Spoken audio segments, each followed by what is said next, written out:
Well, good morning and Merry Christmas. Welcome to Bible at the Barn. Let me introduce you to a couple friends. This is Emily back here in the back. Belongs to a good friend of mine.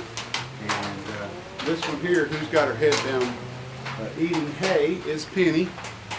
And we've owned her for about a year and love her and enjoy her company. But I've always enjoyed being around the barn.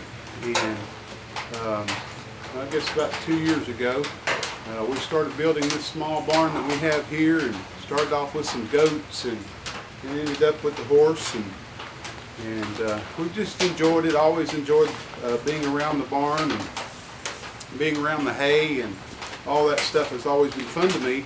And it reminds me of those times when I was growing up and I would hear my parents or someone else say, "Were you born in a barn?" And I think about how that connotation just brings on such a thought of, you're like nothing more than an animal. You're not smart enough to close the door behind you. And I thought about how that Jesus was born in a barn, and we see the manger scenes and we think how beautiful it is when we see Mary there holding her baby, or the baby in the manger, and we see Joseph and the wise men gathered around, and we see it as a thing of beauty. And as Christians, we obviously should, because Jesus came to die for us. But the reality was, he was born in a stable, in a barn. Not a necessarily clean place. If I could open up these doors, it's somewhat clean right now because the horses have been outside. As you can tell, probably today they are kind of wet from the rain, but the reality is it's not a clean place. It's not a very sanitary place to have a baby. But I think about not just how dirty maybe the stable or the barn was, but the fact that Jesus left heaven to come to this earth. Not just to be born on earth, not just to be born in a home or in a hospital, but to be born in a barn, in a stable, to start at the very lowest possible place I think that a human could be born in a barn where animals live. It says so much about what our Savior did when he left heaven to come to this earth. And I encourage you today, if you're not a Christian, to truly think about the reality of what Jesus did. He did that for us, for all of us. He did that for you. He did that for me. That was just the beginning. Today is the day we celebrate the beginning of what Jesus eventually did on the cross of Calvary. But it started at a barn, in a stable, in the hay, with all of the animals around. A place that was not clean, a place that was nothing like heaven. The Bible speaks of heaven. It talks about the amazing things that we're going to see when we get there. And it's hard for our minds to comprehend what heaven is truly like. They left all that to come here to be born, and to be born to die. The Bible speaks of the cross that he went to.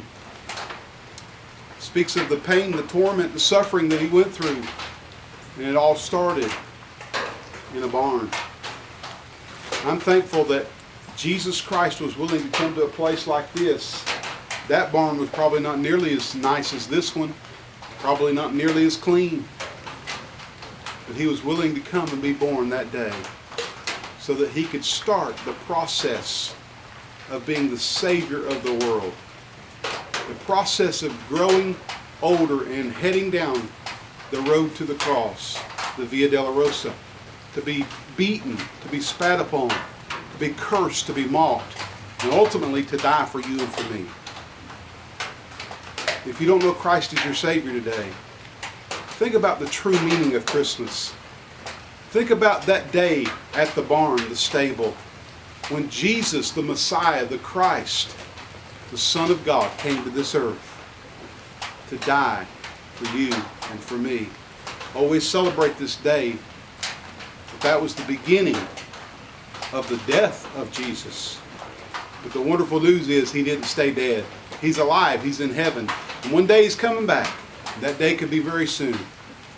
Oh, he'll not come back into a barn. He's going to come back as Lord and Savior, King of Kings, Lord of Lords.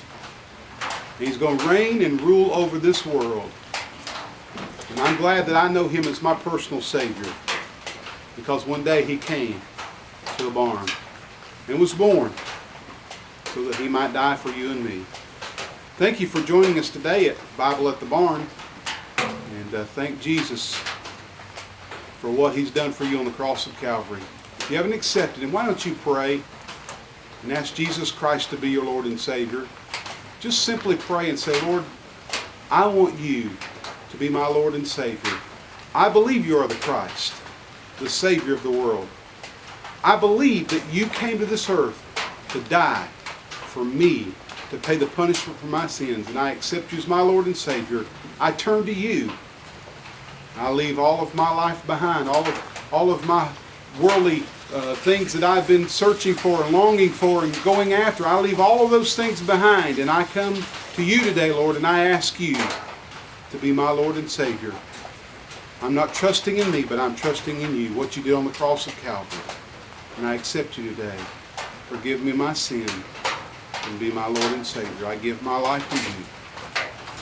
Pray that prayer today. Trust Christ and have a Christ-filled Christmas instead of a Christless Christmas. Thanks again for joining us at Bible at the Barn. Have a Merry Christmas and God bless.